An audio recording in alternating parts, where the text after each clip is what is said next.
Meus parentes diziam que éramos a família de fracassados, até descobrirem que eu era médico. Meu pai dirigiu ônibus por 30 anos, e minha mãe limpava prédios de escritórios à noite. Morávamos em um apartamento pequeno, enquanto meus primos viviam em casas enormes porque seus pais eram todos advogados e donos de empresas. Toda reunião de família era a mesma coisa. O tio Harold perguntava ao papai se ele ainda estava dirigindo aquele ônibus. Como se fosse algo vergonhoso, a tia Rita falava para a mamãe sobre sua nova bolsa de grife, enquanto mamãe estava sentada lá, com suas roupas de liquidação, e o primo Bradley falava sobre sua aceitação em Yale, enquanto olhava para meu irmão e para mim, como se estivéssemos indo direto para uma faculdade comunitária. Eles sempre faziam esses comentários sobre como algumas pessoas eram destinadas a coisas maiores, e outras tinham que aceitar sua posição na vida. Meus pais nunca revidavam, apenas sorriam e diziam que tinham orgulho de seu trabalho honesto. Mas eu via como os ombros do papai caíam quando o tio Harold falava sobre sua última promoção e observava o rosto da mamãe. Quando a tia Rita acidentalmente esquecia de nos convidar para os eventos familiares chiques, porque não nos encaixaríamos com seus amigos importantes. Quando eu estava me inscrevendo para as faculdades, a família inteira riu quando eu disse que queria ser médico. O primo Bradley realmente disse em voz alta que pessoas como nós não se tornavam médicos, nós nos tornávamos pacientes. A tia Rita deu um tapinha na mão da minha mãe e disse que era doce eu ter sonhos, mas que eu deveria ser realista sobre minhas habilidades. Enquanto o tio Harold se ofereceu para me arrumar um emprego na sala de correspondência de sua empresa, quando eu inevitavelmente desistisse. Eles não sabiam que eu já tinha conseguido uma bolsa de estudos integral para uma universidade estadual, com base nas minhas notas, e eu também não contei a eles. Por 8 anos desapareci dos eventos familiares e disse aos meus pais para dizerem que eu estava trabalhando, o que era verdade. Eu estava trabalhando durante a pré-medicina, depois na faculdade de medicina e então na residência, enfrentando semanas de 80 horas, vivendo de café de máquina e estudando até meus olhos arderem. Meus pais sabiam o que eu estava fazendo, mas os fiz prometer não contar a ninguém, explicando que eu queria focar sem a energia negativa da família, mas na verdade eu estava planejando algo melhor. Durante esses 8 anos, os parentes pioraram. Perguntavam aos meus pais se eu já tinha desistido e quando meu irmão se tornou eletricista. Disseram que pelo menos um de nós aprendeu um ofício em vez de perseguir sonhos impossíveis. Eles começaram a excluir meus pais de mais eventos, alegando que era muito caro e que eles entenderiam já que o dinheiro era curto para motoristas de ônibus, e o tio Harold adorava contar a história de como ele tinha me oferecido um emprego. E eu fui orgulhoso demais para aceitar, o que provavelmente era o motivo pelo qual eu estava fracassando agora. O primo Bradley tornou-se consultor financeiro e garantiu que todos soubessem que ele gerenciava portfólios milionários. Enquanto minha família não conseguia nem aparecer nas reuniões, eles até criaram um grupo de mensagens da família sem nós para planejar férias e compartilhar sucessos, o que fez minha mãe chorar por dias quando descobriu. Então veio a festa de 90 anos da vovó. Um evento grande e chique no salão de baile de um hotel pago pelo tio Harold, que fez questão de que todos soubessem que ele cobriu tudo. Porque é isso que familiares bem-sucedidos fazem. Meus pais foram colocados em uma mesa no canto do fundo, com os amigos da família, e ninguém realmente sabia da minha situação. Eu cheguei atrasado, vindo direto de um plantão de 36 horas, ainda com meu uniforme cirúrgico, porque não tive tempo de trocar de roupa. O tio Harold me viu primeiro e disse em voz alta: "Olha quem finalmente apareceu vestido de zelador."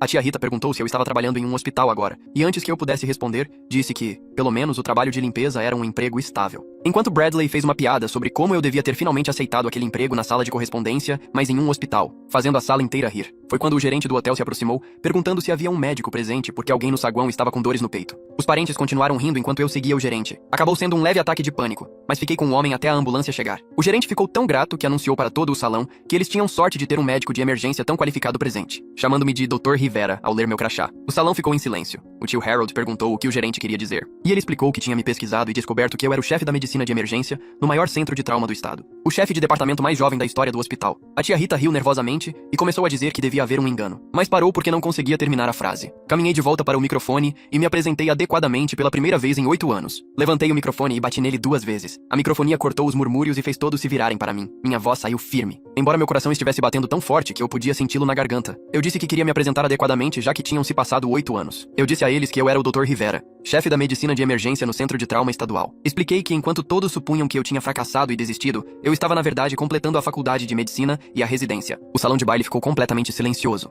exceto pelo zumbido do tanque de oxigênio da vovó no canto. O rosto do tio ficou vermelho, começando pelo pescoço e subindo até a testa. A boca da tia estava aberta como se ela tivesse esquecido como fechar. Eu podia ver o batom caro dela borrado nos dentes inferiores. Vários parentes tinham parado no meio da garfada, com os garfos congelados. O silêncio se estendeu tanto que eu podia ouvir o gelo derretendo na bebida de alguém numa mesa próxima. Continuei falando, minha voz calma e regular. Expliquei que há 8 anos, eu tinha recebido uma bolsa integral para a universidade estadual, baseada nas minhas notas. Foi por isso que pude pagar a faculdade de medicina, apesar da renda modesta dos meus pais. Observei o rosto do meu primo mudar enquanto eu falava. Seu sorriso presunçoso desapareceu primeiro, depois seus olhos se arregalaram, depois algo como pânico cruzou suas feições. O corpo todo dele ficou rígido na cadeira. Eu podia vê-lo segurando a borda da mesa com tanta força que os nós dos dedos ficaram brancos. Toda a história dele sobre eu estar fracassando estava desmoronando bem na frente de todos, e ele sabia disso. A esposa dele tocou no braço dele, mas ele nem pareceu notar. Alguns parentes perto dele se mexeram nas cadeiras, olhando entre ele e eu. Eu me virei para o canto do fundo, onde mamãe e papai estavam sentados. Agradeci publicamente a eles por me ensinarem o valor do trabalho honesto e da perseverança. Disse que ver o papai dirigir aquele ônibus com orgulho por 30 anos me ensinou mais sobre servir as pessoas do que qualquer escola chique jamais poderia. Eu disse a eles que a dedicação da mamãe em limpar aqueles escritórios com integridade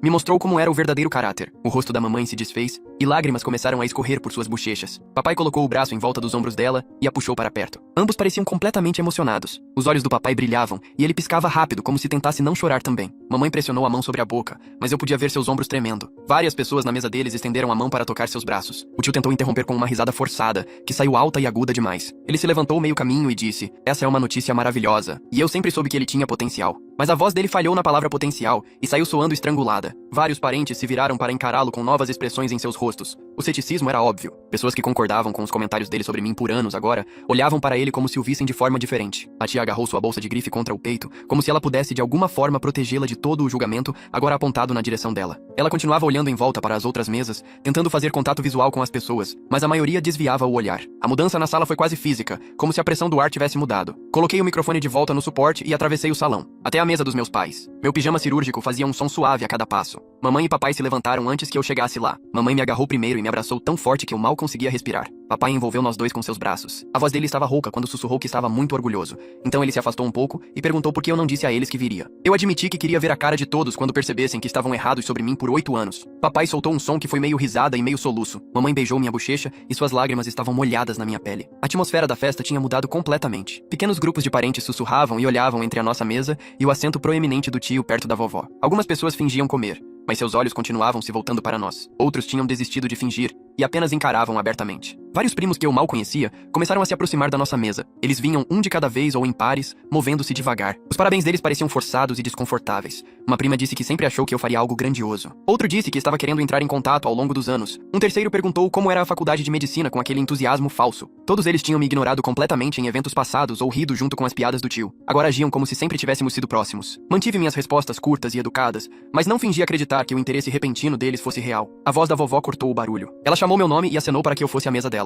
Quando cheguei perto, ela estendeu a mão e agarrou a minha. O aperto dela era surpreendentemente forte para alguém de 90 anos. Seus dedos eram ossudos, mas quentes. Ela me puxou para baixo. Então tive que me inclinar para ouvi-la. Ela disse que estava orgulhosa de mim, mas desejava que eu tivesse compartilhado minha jornada com a família. Seus olhos estavam marejados atrás dos óculos. Percebi enquanto ela falava que ela genuinamente não entendia. Ela não tinha ideia de quão tóxicos os filhos dela tinham tornado as coisas para meus pais. Ela achava que eu só estava ocupado com a escola. Ela achava que a família tinha sido solidária e eu tinha escolhido ficar longe sem um bom motivo. A confusão no rosto dela era real. Passei 20 minutos sentado ao lado da vovó, explicando o mais gentilmente que pude. Eu disse a ela que fiquei longe porque cada evento familiar se tornava uma chance para os filhos dela fazerem meus pais se sentirem pequenos. Descrevi como o tio perguntava ao papai sobre o ônibus, como se fosse vergonhoso. Como a tia falava sobre bolsas de grife enquanto a mamãe ficava sentada com roupas baratas. Como o primo deixava claro que achava que pessoas como nós não podiam se tornar médicos. O rosto da vovó mudou enquanto eu falava. Ela parecia perturbada, a testa franzindo mais a cada exemplo. Ela admitiu que tinha notado alguma tensão entre os filhos, mas achava que era coisa normal de irmãos. Ela disse que irmãos sempre competem e provocam uns aos outros. Balancei a cabeça. Disse a ela que isso ia muito além disso. Expliquei sobre o grupo de chat da família, que excluía deliberadamente meus pais. Sobre os eventos para os quais não eram convidados porque não nos encaixaríamos. Sobre 8 anos de comentários constantes sobre meu fracasso. A mão da vovó apertou a minha, e ela olhou para a mesa do tio com uma expressão que eu nunca tinha visto no rosto dela antes. O tio apareceu ao nosso lado com a tia logo atrás dele. Ambos estavam fazendo um controle de danos óbvio. O sorriso de homem de negócios do tio estava de volta, mas parecia pintado. Ele insistiu que eles estavam apenas brincando todos esses anos, e nunca quiseram fazer mal algum. A tia concordou com a cabeça e disse que todos sabiam que eles estavam apenas provocando. A voz dela estava brilhante demais e rápida demais. Olhei para eles calmamente e perguntei se eles achavam que era uma piada quando excluíram meus pais. Perguntei se esquecer de convidá-los para eventos importantes, porque não nos encaixaríamos com seus amigos bem-sucedidos, era apenas provocação. O sorriso do tio vacilou. A tia começou a dizer algo, mas parou. Vários parentes em mesas próximas tinham ficado quietos. O rosto da tia ficou vermelho escuro, e ela gaguejou que aquilo foram apenas descuidos. Ela disse que as coisas ficavam corridas, e às vezes as pessoas ficavam de fora das listas de convidados por acidente. Peguei meu telefone sem dizer nada. Rolei até a pasta, onde tinha salvado as capturas de tela que mamãe tinha me enviado ao longo dos anos. Virei a tela para eles e comecei a passar as imagens. Fotos de férias em família de viagens que meus pais nunca souberam até depois. Anúncios de celebração de aniversário que meus pais souberam por outros. Reuniões de feriado para as quais não foram convidados. Churrascos de verão na casa do tio, onde de alguma forma o convite dele se perdeu. Observei o rosto confiante de homem de negócios do tio rachar ao perceber o que estava vendo. Seus olhos moviam-se do telefone para o meu rosto. A tia fez um pequeno som na garganta. Os parentes que estavam ouvindo nem fingiam mais não estar encarando. Toda a imagem cuidadosamente construída do tio como o irmão generoso e bem-sucedido estava desmoronando ali mesmo no salão de baile do hotel. Afastei-me deles antes que qualquer um pudesse inventar outra desculpa. A multidão tinha diminuído ao nosso redor, mas parentes suficientes permaneceram. Caminhei pelo salão de baile em direção à saída, passando por mesas onde membros da família fingiam não encarar, enquanto claramente prestavam atenção. Minhas mãos tremiam levemente de adrenalina. Não de raiva, mas de finalmente dizer o que eu tinha ensaiado na minha cabeça por 8 anos. O carpete do hotel abafava meus passos enquanto eu seguia para o saguão, precisando de espaço para respirar depois de confrontar as pessoas. Meu irmão me alcançou perto da chapelaria. Ele não disse nada a princípio, apenas me puxou para um abraço que quase tirou o ar dos meus pulmões. Quando ele finalmente me soltou, seus olhos estavam úmidos e ele sorria como se tivesse acabado de ganhar algo importante. Ele me disse que estava esperando 8 anos para ver alguém colocar o tio e a tia no lugar deles daquele jeito. Comecei a pedir desculpas por mantê-lo por fora, mas ele me cortou e admitiu que mamãe tinha contado a ele sobre a faculdade de medicina. Ele respeitou meu pedido de ficar quieto, mesmo querendo se gabar do irmão médico toda vez que o primo fazia outro comentário sarcástico. Encontramos um canto quieto perto do bar do hotel e sentamos num daqueles sofás chiques que são mais para enfeite do que para conforto. Pela hora seguinte, conversamos sobre coisas que nunca tínhamos discutido realmente antes. Ele explicou que tornar-se eletricista não era apenas trabalho estável, era em parte a maneira dele de se recusar a jogar o jogo da família, onde seu valor era medido por quão impressionante soava o título do seu emprego. Ele ganhava um bom dinheiro, melhor do que o primo na verdade ganhava depois que você descontava todos os produtos de seguro. Mas a família tratava o ofício qualificado dele como algo a se desculpar, enquanto agia como se o emprego de consultor do primo fosse uma conquista. Ele me viu desaparecer dos eventos familiares e entendeu o porquê. Até desejou às vezes ter a coragem de fazer a mesma coisa. Em vez de aparecer e suportar os comentários dele sobre como pelo menos um de nós aprendeu uma habilidade prática em vez de perseguir sonhos impossíveis. A festa estava terminando quando voltamos para o salão de baile. Vários parentes nos abordaram separadamente nos 30 minutos seguintes. Uma tia que eu mal lembrava me abraçou e disse que sempre acreditou em mim, o que era estranho considerando que ela nunca tinha falado comigo. Ela perguntou se eu estava aceitando novos pacientes porque o marido dela precisava de um bom médico. Um primo cujo nome eu não lembrava. Queria saber se eu podia ajudar o filho dele a entrar na faculdade de medicina, talvez escrever uma carta de recomendação. Outra parente perguntou se eu conhecia algum especialista, porque a irmã dela precisava de um encaminhamento e seria tão útil ter um médico na família. Percebi que nenhum deles estava realmente confrontando o que tinha acontecido naquela noite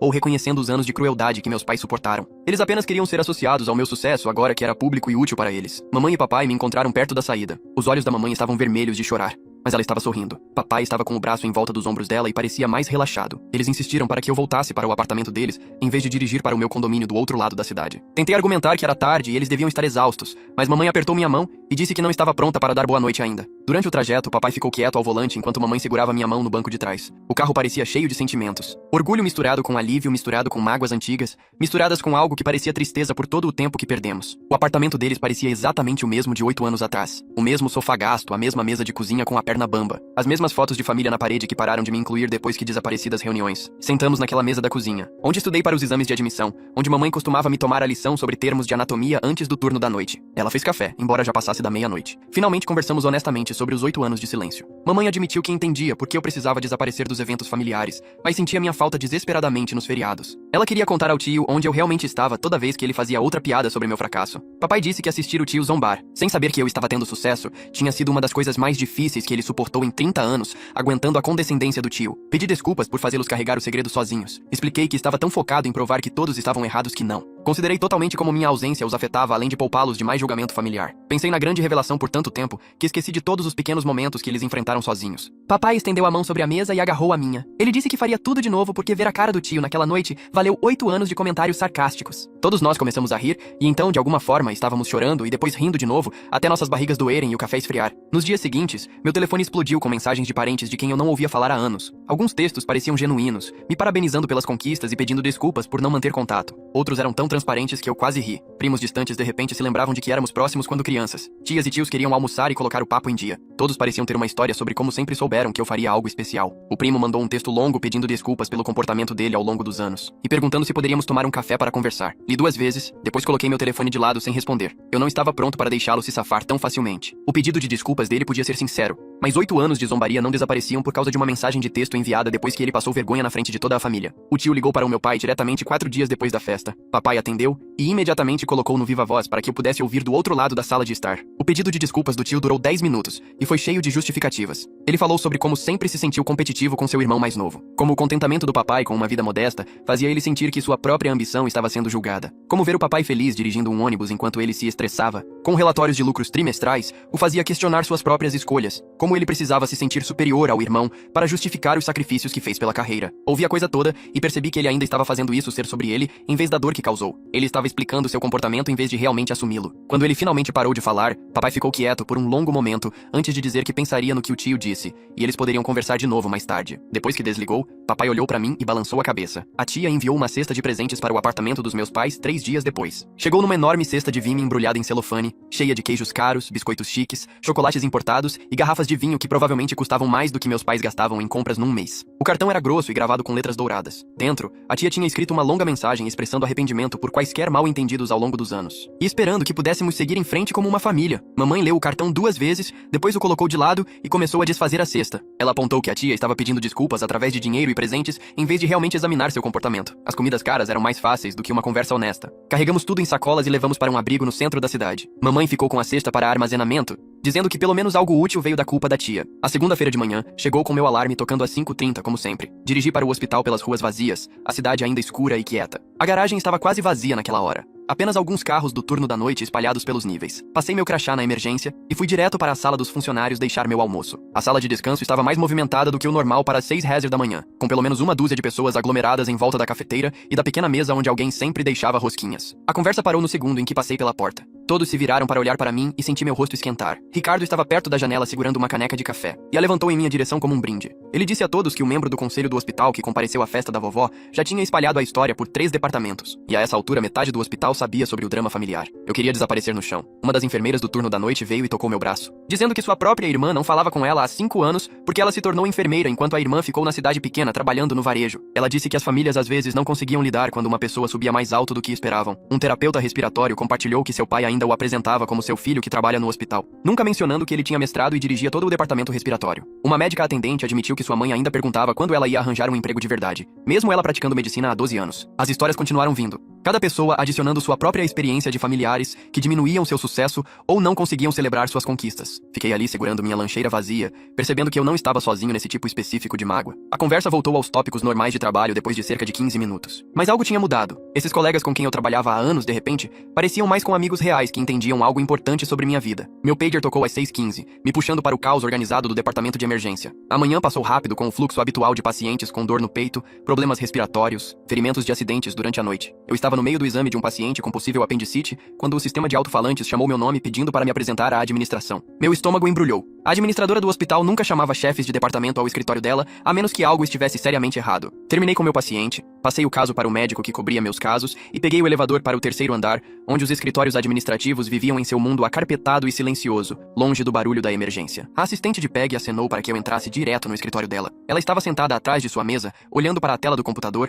e gesticulou para que eu fechasse a porta e me sentasse. Sentei-me na cadeira em frente à mesa dela, minha mente correndo por toda possível violação de conduta profissional que eu poderia ter cometido. Ela se virou do computador e olhou diretamente para mim. Ela perguntou se eu estava preocupado em ter problemas, e eu admiti que aparecer numa festa de família com meu pijama cirúrgico e fazer uma cena provavelmente não foi a escolha mais profissional. Ela riu e disse que não se importava com nada disso. Ela cresceu num parque de trailers com uma mãe solteira que limpava casas e foi a primeira pessoa de toda a sua família extensa a ir para a faculdade. Seus parentes trataram a bolsa dela para a universidade estadual como se ela tivesse ganhado na loteria por pura sorte, em vez de 4 anos de notas perfeitas. Ela me contou sobre a tia que dizia que a faculdade era desperdício para meninas que iam se casar de qualquer jeito, e o tio que perguntava por que ela precisava de um diploma quando podia ganhar um dinheiro decente servindo mesas. Ela trabalhou durante a graduação e depois fez o mestrado em administração hospitalar, enquanto os primos postavam nas redes sociais sobre como ela achava que era boa demais para a família. Agora, quando conseguiu seu primeiro emprego de administradora, sua própria irmã parou de convidá-la para eventos familiares porque ela fazia todos os outros se sentirem mal consigo mesmos apenas por existir. Fiquei ali ouvindo, surpreso que esta mulher, que sempre parecia tão polida e profissional, tivesse experimentado o mesmo tipo de rejeição familiar. Ela recostou-se na cadeira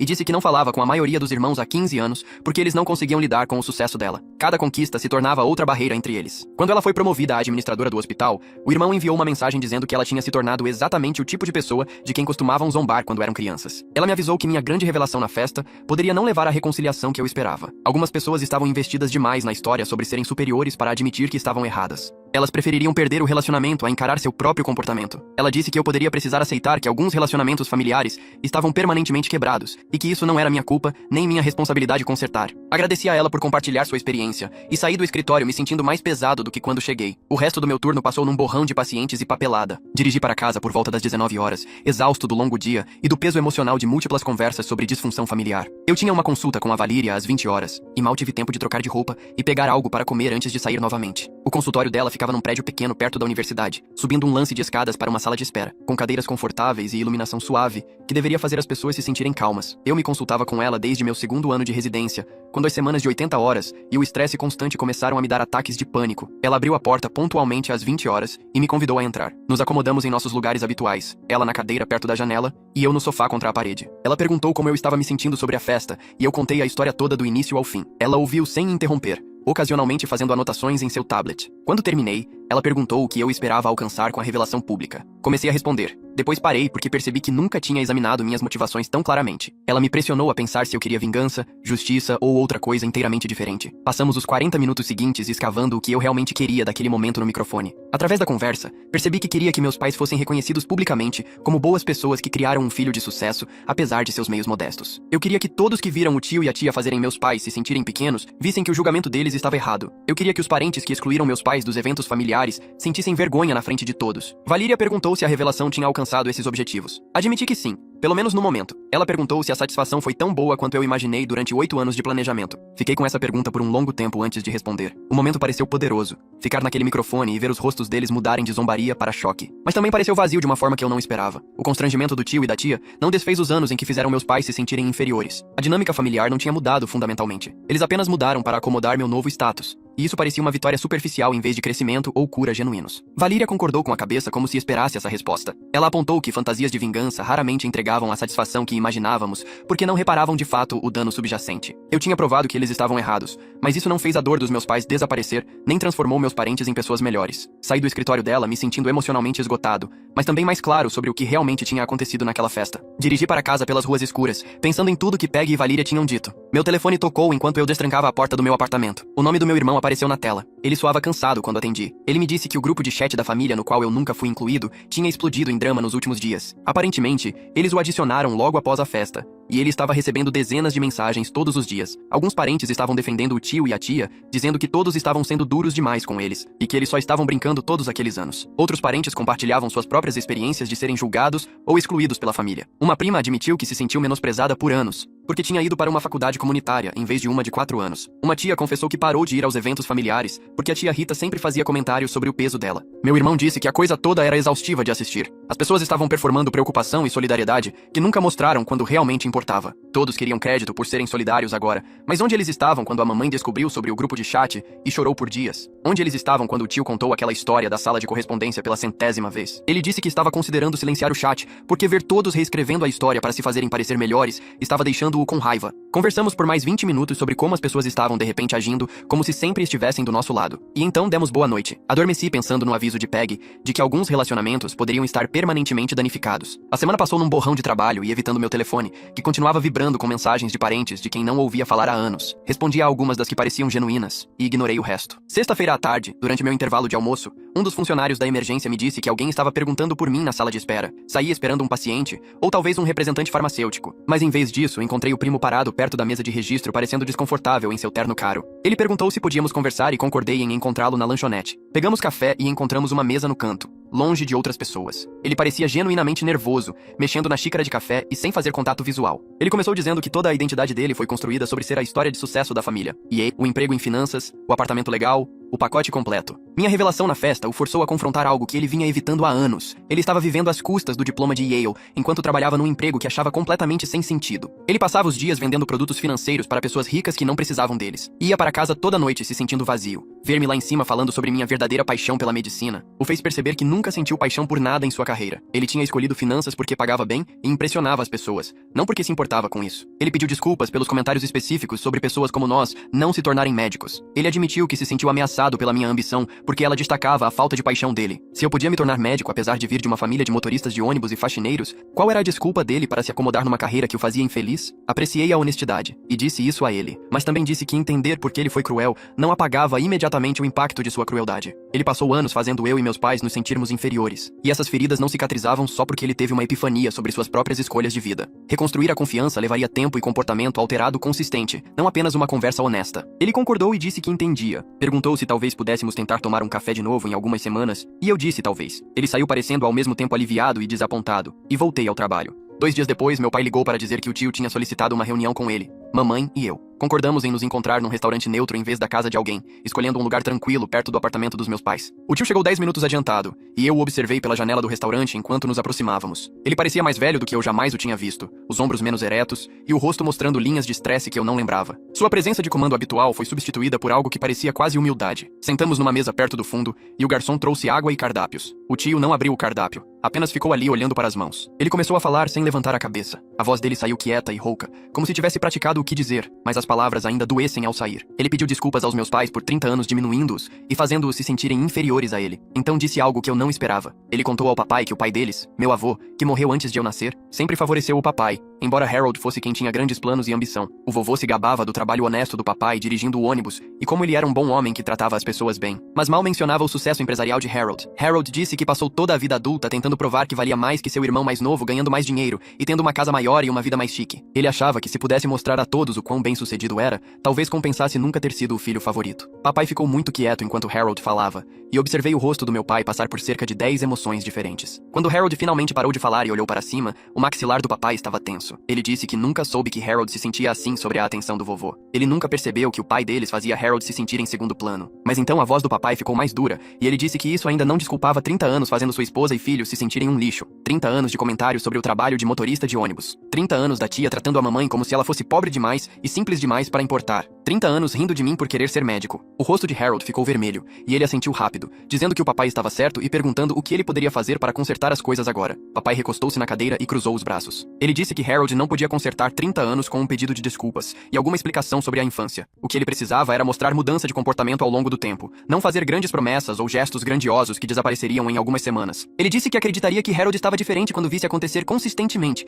não porque Harold disse que aconteceria. Harold parecia ter levado um soco do papai, mas concordou. O garçom veio anotar nosso pedido, e todos pedimos apenas café, ninguém querendo comer durante essa conversa. Falei depois que o garçom saiu. Disse a Harold que o grupo de chat da família que ele fez sem meus pais precisava ser completamente dissolvido e substituído por um novo que incluísse a todos. Ou ele precisava dizer publicamente a toda a família que deixou as pessoas de fora deliberadamente e se comprometer a incluir todos daqui para frente. O rosto de Harold ficou pálido, e suas mãos agarraram a borda da mesa. Ele olhou para mim, e depois para meus pais, e depois para sua xícara de café. Percebi naquele momento que abrir mão do controle sobre como a família se comunicava e quem era incluído era genuinamente difícil para ele. Ele tinha sido quem decidia quem importava e quem ficava de fora por tanto tempo que deixar esse poder ir parecia perder algo importante. Mas ele disse ok. Ele disse que faria isso. Frente. O rosto de Harold ficou pálido e suas mãos agarraram a borda da mesa. Ele olhou para mim e depois para meus pais e depois para sua xícara de café. Percebi naquele momento que abrir mão do controle sobre como a família se comunicava e quem era incluído era genuinamente difícil para ele. Ele tinha sido quem decidia quem importava e quem ficava de fora por tanto tempo que deixar esse poder ir parecia perder algo importante. Mas ele disse ok. Ele disse que faria isso. 3 dias depois, mamãe recebeu uma mensagem da tia pedindo para se encontrarem para um café. Mamãe me mostrou a mensagem e perguntou o que eu achava que ela devia fazer. Disse a ela que era a escolha dela,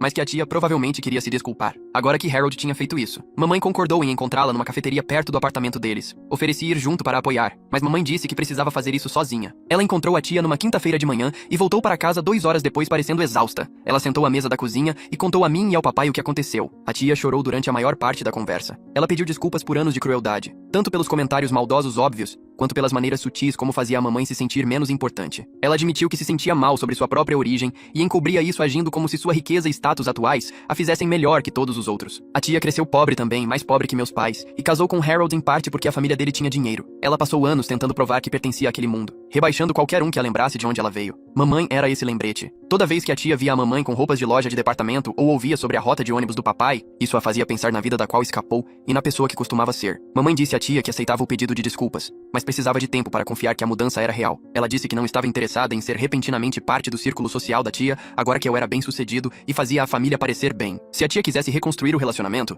tinha que ser porque ela genuinamente valorizava a mamãe como pessoa, não porque ter um médico na família a fazia parecer melhor para seus amigos ricos. A tia pareceu magoada quando mamãe disse isso, mas aceitou. Mamãe voltou para casa se sentindo completamente drenada, mas disse que havia algo nos olhos da tia que parecia genuíno. Ela não tinha certeza se o remorso duraria, mas pelo menos a tia estava tentando. Na tarde seguinte, meu telefone tocou com o número da vovó. Ela pediu para visitá-la em sua comunidade de aposentados, porque precisava conversar sobre dinâmicas familiares para as quais ela tinha estado cega por muito tempo. Dirigi até lá naquela noite depois que meu turno terminou. Quando cheguei ao apartamento dela, ela tinha fotos e cartões antigos e convites de festa espalhados pela mesa de jantar. Ela disse que queria que eu a ajudasse a entender quando e como as coisas ficaram tão ruins mães na família. Sentamos e começamos a passar por tudo. Apontei padrões que ela nunca tinha notado antes. Em cada foto de família dos últimos 20 anos, Harold e a tia estavam posicionados proeminentemente no centro, enquanto meus pais ficavam presos nos cantos ou na fileira de trás. Cartões de aniversário mostravam que os filhos de Harold e da tia recebiam longas mensagens pessoais de parentes, enquanto meu irmão e eu recebíamos notas genéricas de uma linha. Convites de festa revelavam que meus pais eram convidados para grandes eventos no último minuto, enquanto todos os outros recebiam semanas de aviso prévio. Mostrei a ela como as conquistas eram celebradas de forma completamente diferente dependendo de quem as realizava. Quando o primo entrou em Yale, a família toda deu uma festa, e Harold enviou um anúncio para todos. Quando consegui minha bolsa, ninguém fora da minha família imediata ficou sabendo. Vovó começou a chorar enquanto passávamos por décadas de história familiar. Ela disse que deixou Harold pagar por tudo e comandar todas as reuniões familiares porque parecia mais fácil do que lidar com conflitos. Ela nunca questionou por que alguns membros da família pararam de vir, ou porque meus pais sempre pareciam quietos e desconfortáveis. Ela apenas presumiu que todos estavam bem porque ninguém reclamava diretamente com ela. Ela pediu desculpas por não proteger meus pais, e perguntou se era tarde demais para mudar como a família funcionava. Disse a ela, honestamente, que alguns danos não podem ser totalmente reparados. Os anos de mágoa não desaparecem só porque as pessoas finalmente admitem que estavam erradas. Mas o reconhecimento importa, e o esforço importa, mesmo que as coisas nunca voltem a ser como poderiam ter sido. Nas semanas seguintes, comecei a notar pequenas mudanças. Parentes que costumavam passar direto pelos meus pais nas reuniões, agora paravam para realmente conversar com eles e fazer perguntas reais sobre suas vidas. O grupo de chat da família foi deletado, e um novo apareceu com todos incluídos, até membros da família que tinham sido deixados de fora por anos. A dominância habitual de Harold nos eventos familiares estava menos óbvia. Ele ainda falava muito e tinha opiniões sobre tudo,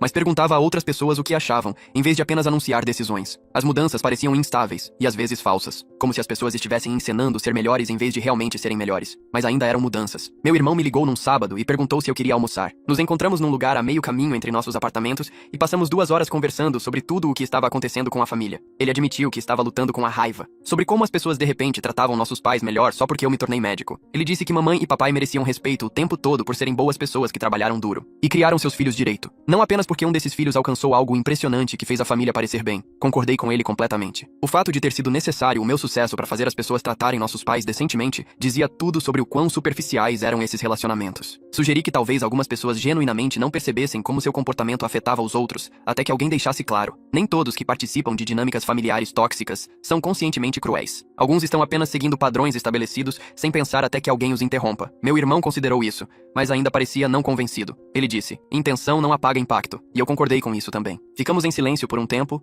ambos processando o quão complicado o perdão se torna quando você está lidando com anos de mágoa acumulada de pessoas que afirmam que não sabiam o que faziam. 2 semanas depois, Godwin me levou para almoçar num pequeno restaurante perto do hospital. Ele tinha sido meu mentor na residência há 5 anos, e mantivemos contato mesmo depois que terminei o treinamento. Ele pediu café e perguntou como eu estava lidando com a situação familiar, e eu dei a ele a versão curta de tudo o que aconteceu desde a festa. Godwin assentiu lentamente e disse que tinha passado por algo semelhante quando se tornou médico. Ele vinha de uma origem operária como a minha. O pai trabalhava na construção civil e a mãe era secretária. Quando ele entrou na faculdade de medicina, seus irmãos reagiram com ressentimento, em vez de orgulho. Eles sentiram que ele estava abandonando suas raízes ao perseguir a medicina. Faziam comentários sobre como ele achava que era melhor que eles agora. Pararam de convidá-lo para reuniões familiares, porque diziam que ele não ia querer andar com gente normal mais. Godwin tentou por anos manter esses relacionamentos, mas o ressentimento era profundo demais. O irmão disse que médicos eram todos gananciosos, e não se importavam com pessoas reais. A irmã disse que ele tinha mudado, e não era a mesma pessoa com quem ela cresceu. Eventualmente, ele teve que aceitar que alguns relacionamentos familiares não podiam ser salvos. A lacuna era muito larga, e eles não estavam dispostos a encontrá-lo no meio do caminho. Ele construiu uma família escolhida com colegas e amigos, pessoas que o apoiavam e entendiam sua jornada. Ele me disse que estava compartilhando isso porque queria que eu permanecesse aberto à reconciliação onde possível, mas para não sacrificar minha paz tentando consertar relacionamentos com pessoas que não estavam dispostas a fazer sua própria parte. Alguns parentes poderiam genuinamente mudar e crescer, outros poderiam apenas encenar mudança para evitar parecer mal. Eu precisava me proteger enquanto dava às pessoas a chance de provarem a si mesmas através de ações ao longo do tempo. 3 meses após a festa, meus pais ofereceram um pequeno jantar no apartamento deles. Apenas meu irmão, a namorada dele, eu e eles. Sem família extensa, sem drama, sem competição. Mamãe fez sua famosa caçarola de frango,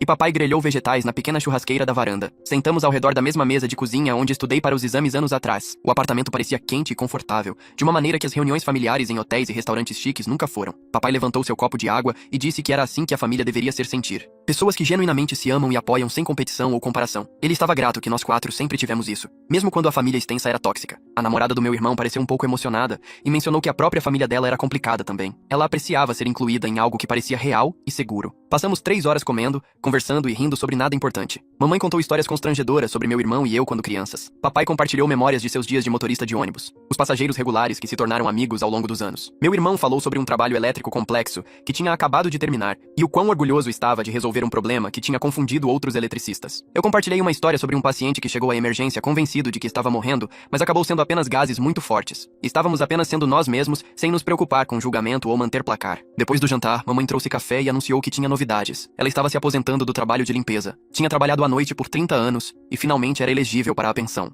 Ela queria passar seus anos restantes com saúde, aproveitando a vida, em vez de trabalhar enquanto todos os outros dormiam. Papai acrescentou que estava considerando a aposentadoria antecipada da empresa de ônibus também. Eles estavam conversando sobre viajar para lugares com que sempre sonharam, mas não podiam pagar ou não tinham tempo. Mamãe queria ver o Grand Canyon. Papai queria visitar parques nacionais no oeste. Eles tinham uma lista inteira de lugares que planejavam há anos. Oferecia ajudar financeiramente com os planos de aposentadoria. O rosto do papai mudou, e ele disse não imediatamente. Ele não queria que meu sucesso se tornasse sobre dinheiro. Ele e mamãe sempre se sustentaram e não precisavam de caridade agora. Entendi o orgulho dele, mas expliquei que ajudá-los a aproveitar a aposentadoria não era caridade. Era gratidão pelos sacrifícios que fizeram criando meu irmão e a mim. Trabalharam em vários empregos para nos manter alimentados e abrigados. Apoiaram minha educação, mesmo quando o resto da família zombava das minhas ambições. Carregaram o segredo da minha carreira médica por 8 anos, enquanto suportavam perguntas constantes sobre se eu tinha fracassado. Deixar-me contribuir para o fundo de viagem deles não era sobre eu ser bem-sucedido. Era sobre eu ser o filho deles e querer que eles fossem felizes. Mamãe começou a chorar, e o maxilar do papai ficou tenso. Eles olharam um para o outro, tendo uma daquelas conversas silenciosas que casais têm após décadas juntos. Finalmente, papai assentiu e disse que aceitariam ajuda com o fundo de viagem. Mas nada mais. Eles ainda pagariam suas próprias contas e lidariam com suas próprias despesas. O dinheiro da viagem seria um presente do filho que queria retribuir. Concordei com esses termos e mamãe me abraçou tão forte que mal conseguia respirar. Uma semana depois, o primo entrou em contato novamente por mensagem. Ele perguntou se eu estaria disposto a encontrar para um café e conversar. Eu tinha ignorado as mensagens anteriores dele porque não estava pronto para perdoar. Mas algo sobre essa mensagem parecia diferente, menos performático, mais genuíno. Concordei em encontrá-lo numa cafeteria a meio caminho, entre nossas casas. Ele apareceu parecendo cansado e menos polido do que o habitual. Seu terno caro foi substituído por jeans e uma camisa comum. Ele pediu café preto e sentamos do lado de fora onde estava quieto. Ele me disse que estava vendo um terapeuta para trabalhar sua crise de identidade. A revelação na festa o forçou a confrontar que todo o seu senso de identidade foi construído sobre ser a história de sucesso da família. Minha conquista destruiu essa narrativa e o deixou questionando tudo. Ele admitiu que estava considerando deixar a consultoria financeira para seguir o ensino. Essa era sua paixão original, antes que a pressão familiar o empurrasse para uma carreira mais lucrativa. O tio o convenceu de que ensinar era um desperdício de sua inteligência e que a consultoria financeira o tornaria rico e respeitado. Ele passou 10 anos gerenciando portfólios e vendendo produtos de seguro para pessoas ricas e estava infeliz. Ganhava um bom dinheiro, mas se sentia vazio.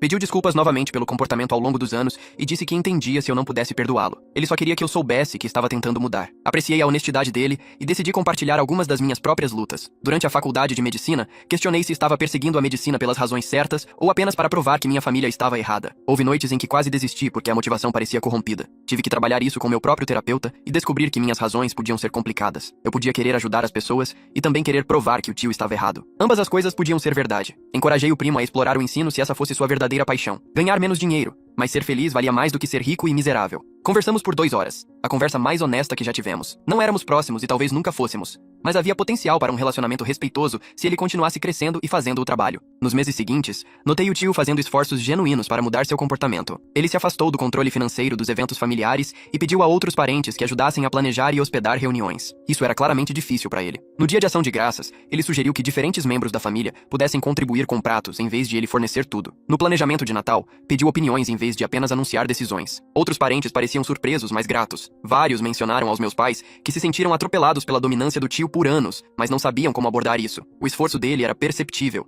mesmo que não fosse perfeito. Ele ainda falava demais e tinha opiniões fortes sobre tudo, mas estava tentando ouvir mais e controlar menos. A tia entrou para uma organização voluntária que atendia famílias de baixa renda. Mamãe mencionou isso durante um de nossos jantares semanais e fiquei imediatamente cético. Parecia que a tia estava encenando mudança em vez de crescer genuinamente. Mas mamãe disse que tinha conversado com a tia algumas vezes. E Rita parecia humilde com a experiência. Ela estava trabalhando num banco de alimentos distribuindo mantimentos para famílias que não podiam pagar comida suficiente. Ela disse à mamãe que conhecer pessoas que trabalhavam em vários empregos e ainda lutavam para alimentar seus filhos a fez perceber o quão sortuda ela tinha sido e o quão cega tinha sido para as realidades de outras pessoas. Ela estava aprendendo a ver o valor das pessoas além de seu status econômico. Mamãe disse que a mudança parecia real, mas o tempo diria. Permaneci cauteloso, mas reconheci que as pessoas podiam crescer se estivessem dispostas a fazer o trabalho desconfortável. 6 meses se passaram desde aquela noite no salão de baile do hotel e tudo parecia diferente quando a vovó enviou convites para uma reunião de domingo em sua comunidade de aposentados. O convite veio dela pessoalmente, em vez de através da cadeia de e-mail usual do tio, e ela fez questão de ligar para a mamãe diretamente para confirmar que estariam lá. Quando chegamos ao centro comunitário, Notei imediatamente que a disposição dos assentos tinha mudado completamente. Mamãe e papai foram colocados numa mesa central perto da frente, em vez de ficarem escondidos em algum canto esquecido. Tio e tia sentaram-se numa mesa lateral sem qualquer destaque especial, e o primo não estava em lugar nenhum perto da cabeceira de nada. Vários parentes tinham contribuído com comida e decorações, em vez de o tio financiar tudo e garantir que todos soubessem de sua generosidade. As conversas pareciam genuínas em vez de competitivas, com as pessoas realmente perguntando sobre a vida umas das outras, em vez de esperar a vez de se gabar das conquistas. Uma prima mais velha que eu mal conhecia se aproximou de mim durante a refeição e me puxou de lado perto das janelas do centro comunitário. Ela me agradeceu pelo que aconteceu na festa de aniversário da vovó e admitiu que se sentia mal assistindo o tio e a tia tratarem meus pais mal por anos. Ela nunca soube como abordar isso sem causar uma briga familiar massiva, então apenas ficou quieta e se sentiu culpada. Mas 3 parentes disseram coisas semelhantes durante a tarde, cada um compartilhando que se sentiam desconfortáveis com a dinâmica familiar, mas não tinham a coragem ou o conhecimento para interromper os padrões. Uma prima mais jovem me disse que parou de ir aos eventos por 2 anos porque não suportava ver a maneira como certos membros da família agiam, e minha revelação pública deu a ela esperança de que as coisas pudessem realmente mudar. Percebi que meu momento no microfone não tinha sido apenas sobre vindicar meus pais ou provar meu próprio valor. Deu permissão a todos que estavam sofrendo silenciosamente, com a dinâmica tóxica, para finalmente reconhecer que algo estava errado. A vovó se levantou antes que a sobremesa fosse servida e pediu a atenção de todos. Ela agradeceu a todos por virem e por contribuírem para tornar a reunião especial. Então ela olhou diretamente para meus pais. Ela disse que deveria ter reconhecido as décadas de trabalho duro e bom caráter deles anos atrás, em vez de deixar a bobagem competitiva de seus filhos ofuscar o que realmente importava. Papai começou a lacrimejar e mamãe apertou a mão dele com força, enquanto vários parentes aplaudiam. Observei meus pais recebendo o respeito público que mereciam o tempo todo e algo pesado saiu do meu peito, que eu nem sabia que estava carregando. Mas nem todos pareciam confortáveis com a nova atmosfera familiar. O tio e a tia participaram educadamente, mas mantiveram distância de conversas significativas. E alguns outros parentes que estavam profundamente investidos na velha hierarquia pareciam desconfortáveis durante toda a reunião. Eles compareceram porque a obrigação familiar exigia, mas não se engajaram além de gentilezas superficiais. O primo chegou tarde e saiu cedo, mal fazendo contato visual com alguém. Aceitei que nem todos abraçariam a mudança ou o crescimento. Algumas pessoas precisavam dos velhos padrões e hierarquias para se sentirem seguras sobre si mesmas, e forçá-las a confrontar verdades desconfortáveis sobre seu comportamento era ameaçador demais. Elas prefeririam manter distância do que fazer o trabalho duro de examinar. Por que participaram da crueldade por tantos anos? Essa era a escolha delas e a perda delas. Meu trabalho no hospital me manteve ocupado e realizado, de maneiras que iam além da medicina clínica. Desenvolvi uma reputação de mentorar residentes que vinham de origens semelhantes à minha, aqueles que se sentiam deslocados entre colegas de famílias ricas e universidades de prestígio. Karen parou no meu escritório uma tarde entre turnos e me disse que eu estava criando o ambiente de apoio que eu desejava durante meu próprio treinamento. Ela me viu passar tempo extra com um residente do primeiro ano que estava lutando com a síndrome do impostor, ajudando-o a ver que sua origem em faculdade comunitária o tornava mais relacionável com certos pacientes, em vez de menos capaz como médico. Eu não tinha pensado na minha mentoria dessa forma, mas Karen estava certa. Eu estava construindo algo melhor do que o que experimentei, transformando minha dor familiar em algo que ajudava outros enfrentando desafios semelhantes. Tristan, do conselho do hospital, me abordou durante uma reunião de departamento sobre iniciar um programa de bolsas para estudantes pré-médicos de famílias da classe trabalhadora. Ele queria usar minha história como inspiração para a arrecadação de fundos e desenvolvimento do programa. Concordei imediatamente, porque parecia uma maneira de transformar tudo o que passei em algo significativo além da minha própria vindicação. Passamos semanas desenvolvendo a estrutura do programa, identificando estudantes que mostravam promessa acadêmica, mas careciam de recursos financeiros ou apoio familiar para seguir a medicina. A bolsa cobriria a mensalidade e forneceria mentoria durante toda a educação,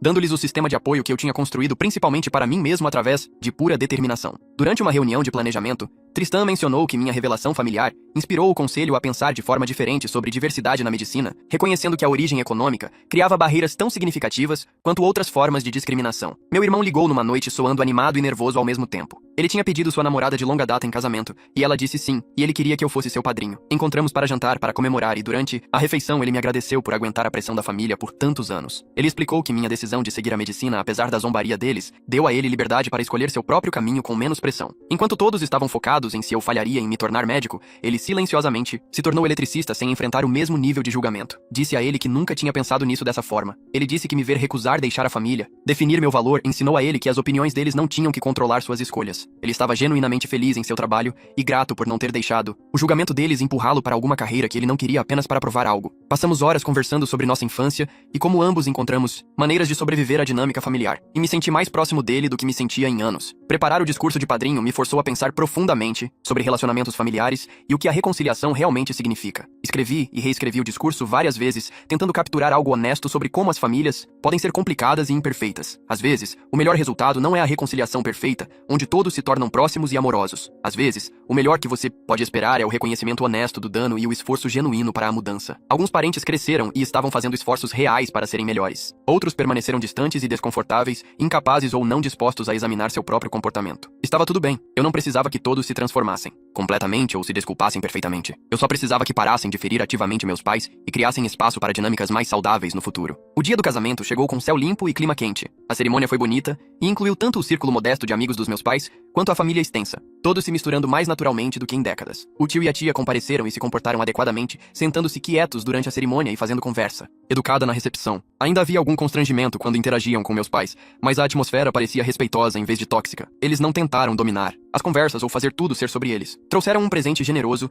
e parabenizaram meu irmão sinceramente. O primo apareceu sozinho e ficou nas bordas da recepção e me perguntei se ele ainda estava processando tudo o que tinha mudado. A vovó dançou com o papai e disse o quanto estava orgulhosa de seus 2 netos, e vários parentes comentaram como era bom participar de um evento familiar que parecia caloroso e genuíno, em vez de competitivo e estressante. Durante meu discurso de padrinho, falei sobre como meu irmão me ensinou que sucesso significa coisas diferentes para pessoas diferentes, e a única opinião que importa sobre suas escolhas de vida é a sua própria. Observei mamãe e papai de mãos dadas na mesa deles, ambos sorrindo com alegria real em vez da polidez tensa que usavam nos eventos familiares por décadas. A recepção foi até tarde da noite com dança e risadas, e pela primeira vez na minha memória, uma reunião familiar parecia uma celebração real em vez de uma performance ou competição. Durante a recepção, papai me encontrou perto do bar pegando água e me puxou de lado para um canto mais quieto. Ele colocou a mão no meu ombro e olhou para mim com uma expressão que eu nunca tinha visto antes, algo entre orgulho e tristeza. Ele me disse que estava orgulhoso de seus 2 filhos, um que se tornou médico e um que se tornou eletricista, mas não pelo que fazíamos no trabalho. Ele disse que estava orgulhoso porque ambos escolhemos caminhos que nos faziam felizes e nos recusamos a deixar os julgamentos de outras pessoas definirem nosso valor. Ele explicou que ver meu irmão ignorar a pressão da família para buscar algo mais prestigioso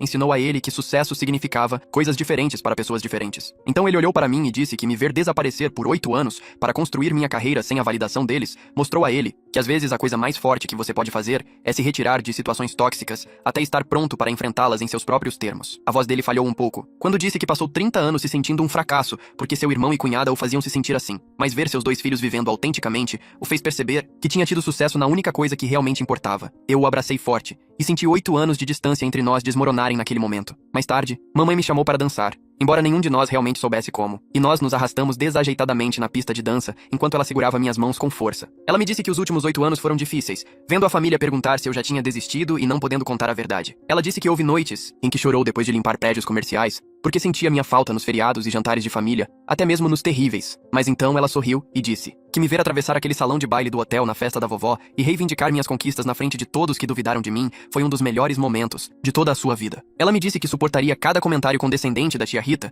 e cada olhar de desprezo do tio Harold, tudo de novo se significasse me ver tornar a pessoa que eu estava destinado a ser. Ela disse que a revelação não foi apenas sobre provar que eles estavam errados, foi sobre provar a si mesma e ao papai que eles criaram bons filhos, apesar de terem menos dinheiro e menos oportunidades que o resto da família. Continuamos dançando mesmo depois que a música acabou, porque nenhum de nós queria soltar ainda. 1 ano após a revelação na festa da vovó, meus pais decidiram hospedar o Dia de Ação de Graças no apartamento deles pela primeira vez em décadas. Eles sempre foram convidados para a casa de outras pessoas ou excluídos totalmente, mas nunca hospedaram eles mesmos. A lista de convidados era pequena e deliberada. Meu irmão e a esposa, eu e alguns amigos, próximos da família que apoiaram meus pais durante todos aqueles anos difíceis, quando a família extensa os estava cortando. O tio Harold e a tia Rita não foram convidados. Não porque meus pais quisessem vingança, mas porque eles estavam finalmente priorizando relacionamentos que pareciam genuínos e nutritivos, em vez de obrigatórios e dolorosos. Mamãe passou dias cozinhando seus pratos favoritos, e papai arrumou a pequena mesa de jantar com seus pratos mais bonitos. O apartamento parecia quente e cheio, embora apenas 7 pessoas estivessem lá. Um dos amigos trouxe torta caseira e outro trouxe vinho, e todos conversavam e riam sem qualquer tom de competição ou julgamento. Ninguém perguntou o que ninguém fazia no trabalho ou comparou salários ou se gabou de conquistas. Eram apenas pessoas que se importavam umas com as outras compartilhando uma refeição juntas. Ajudei o papai a cortar o peru na cozinha minúscula, enquanto a mamãe ria com seus amigos na sala de estar sobre algo que aconteceu em seu antigo emprego de limpeza. Meu irmão estava mostrando à esposa fotos da nossa infância e contando histórias que faziam todos caírem na gargalhada. Observei o rosto do papai enquanto ele cortava cuidadosamente a carne e ouvia os sons de felicidade genuína enchendo o apartamento. Foi quando me dei conta de que a verdadeira vitória não foi a revelação dramática no hotel ou forçar a família a reconhecer meu sucesso. A verdadeira vitória era este momento aqui, meus pais cercados por pessoas que genuinamente os amavam, finalmente livres para aproveitar suas vidas sem defender constantemente seu valor ou provar que mereciam respeito. Nossa pequena unidade familiar tinha se tornado mais forte e mais conectada do que nunca. Não porque me tornei médico, mas porque todos aprendemos que as opiniões de outras pessoas não podiam nos definir a menos que deixássemos. Papai olhou do peru e sorriu para mim. E eu soube que ele entendia isso também. Levamos a comida para a mesa juntos e nos sentamos com as pessoas que mais importavam. E pela primeira vez na minha memória, uma reunião familiar parecia voltar para casa em vez de ir para a batalha.